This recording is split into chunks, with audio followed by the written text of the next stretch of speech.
Halo, Assalamualaikum warahmatullahi wabarakatuh. Kembali lagi bersama saya Happy Rafliana Nugraha dalam mata pelajaran ekonomi. Kalian pernah bertanya tidak? Kenapa ya harga semangkuk mie bakso itu Rp12.000? Kenapa juga harga sepatu itu Rp500.000? Atau kenapa sih harga tiket bioskop itu sebesar Rp50.000? Dari sekian banyak faktor yang mempengaruhi harga, kali ini kita akan membahas salah satunya, yaitu tentang permintaan dan penawaran. Permintaan adalah keinginan yang disertai oleh kemampuan untuk membeli barang dan jasa pada tingkat harga dan waktu tertentu. Atau, secara umum, istilah permintaan bisa diartikan sebagai jumlah barang atau jasa yang diinginkan atau dibutuhkan oleh konsumen. Nah, di dalam permintaan, harga sangat berpengaruh terhadap jumlah barang yang diminta, sedangkan faktor lain dianggap tidak berpengaruh. Hal inilah yang disebut dengan hukum permintaan. Hukum permintaan menyatakan, jika harga suatu barang naik, maka jumlah barang yang diminta akan turun. Sebaliknya, jika harga suatu barang turun, maka jumlah barang yang diminta akan bertambah. Lalu, faktor apa sajakah yang dapat mempengaruhi permintaan? Faktor utama yang mempengaruhi permintaan adalah harga barang itu sendiri. Adapun beberapa faktor lain yang mempengaruhi permintaan adalah sebagai berikut. Yang pertama adalah harga barang lain. Hubungan antara suatu barang dengan barang lain yang didasarkan pada fungsinya terdapat dua jenis barang, yaitu barang substitusi dan barang komplementer. Barang substitusi adalah barang yang memiliki fungsi yang sama atau dapat saling menggantikan. Contohnya antara jagung dan beras. Apabila harga beras tersebut naik, maka masyarakat akan mengurangi konsumsi beras dan beralih kepada jagung. Hal ini dikarenakan jagung dan beras memiliki fungsi yang sama, yaitu sebagai karbohidrat.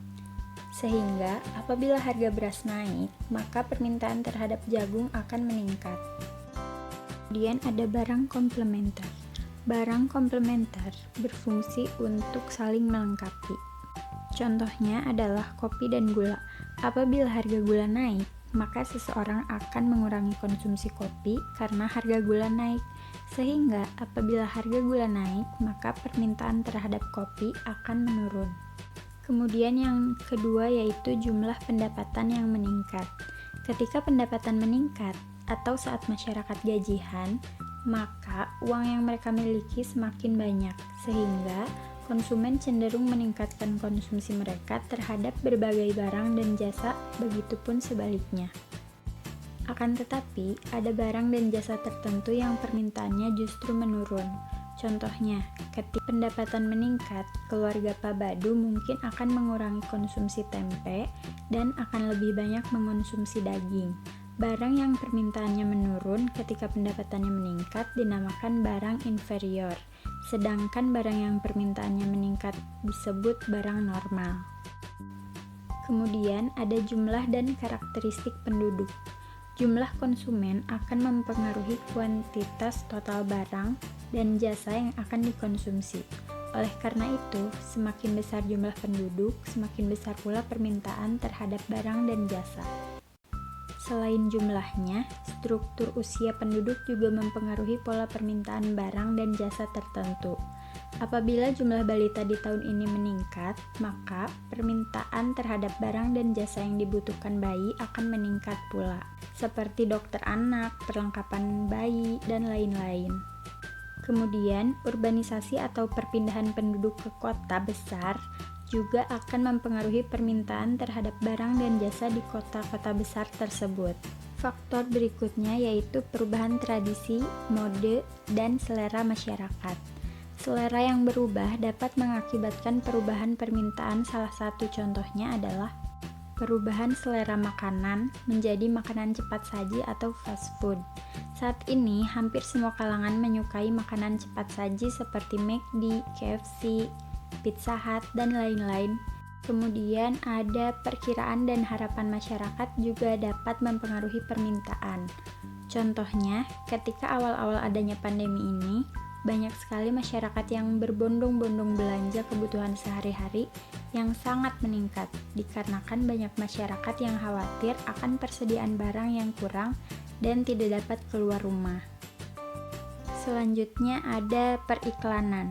Periklanan dari suatu perusahaan merupakan strategi promosi yang bertujuan untuk menarik minat konsumen akan suatu barang. Jadi, apabila iklannya menarik, akan banyak permintaan barang dari konsumen. Faktor yang berikutnya yaitu kondisi sosial ekonomi. Pada saat pandemi seperti sekarang, sebagian besar orang cenderung mengerjakan aktivitasnya di rumah.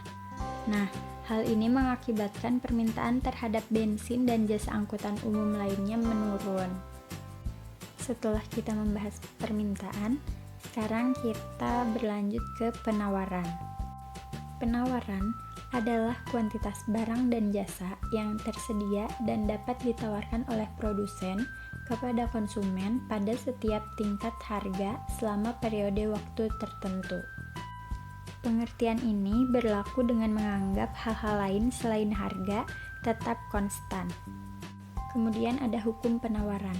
Hukum penawaran menyatakan bahwa jika harga naik, maka penawaran akan meningkat, dan sebaliknya, apabila harga menurun, maka penawaran akan menurun dengan asumsi ceteris paribus atau hal lain selain harga tetap konstan. Faktor utama yang mempengaruhi penawaran adalah harga barang itu sendiri. Adapun beberapa faktor lain yang mempengaruhi penawaran, diantaranya sebagai berikut. Yang pertama ada kemajuan teknologi. Teknologi mempengaruhi proses produksi dalam menghasilkan kapasitas produksi dan efisiensi produksi.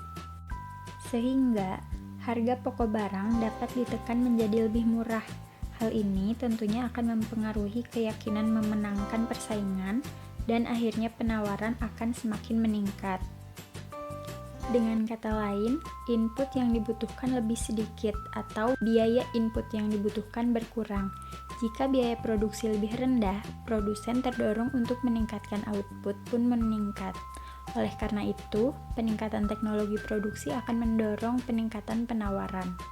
Lalu yang kedua ada biaya produksi. Biaya untuk memproduksi suatu produk atau jasa sangat tergantung pada harga input yang dibutuhkan, seperti tempat atau lahan, tenaga kerja, modal, dan skill. Jika biaya produknya tinggi, maka penawaran akan dikurangi, dan begitu pun sebaliknya. Hal ini disebabkan karena 1. Diperlukannya dana besar dan resikonya.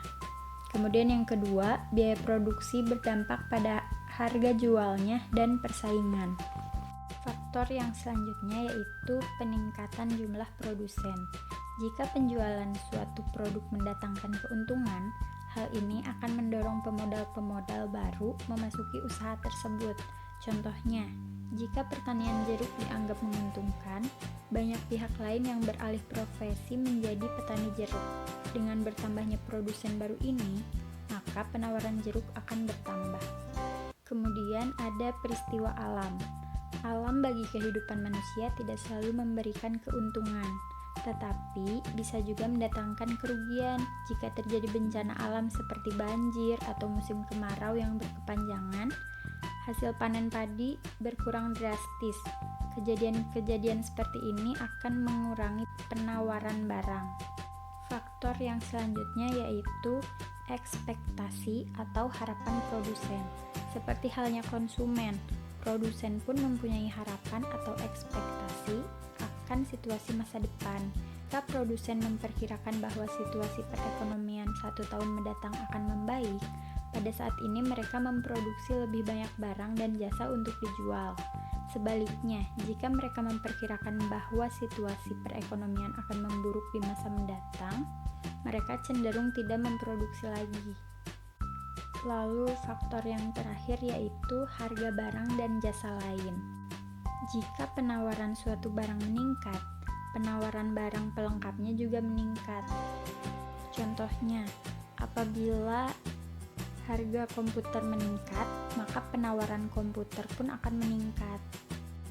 Nah, hal ini selanjutnya akan mendorong produsen untuk meningkatkan untuk meningkatkan pula penawaran seperti flash disk, printer, meja komputer, atau berbagai barang yang menjadi pelengkap komputer atau barang komplementernya. Kemudian, jika penawaran suatu barang meningkat, penawaran barang substitusinya menurun, misalnya teh dan kopi. Ketika harga teh meningkat, produsen akan beramai-ramai menjual teh, sehingga penawaran teh meningkat. Karena lebih tertarik menjual teh, maka penawaran kopi menurun. Sekian untuk pembelajaran hari ini. Assalamualaikum warahmatullahi wabarakatuh.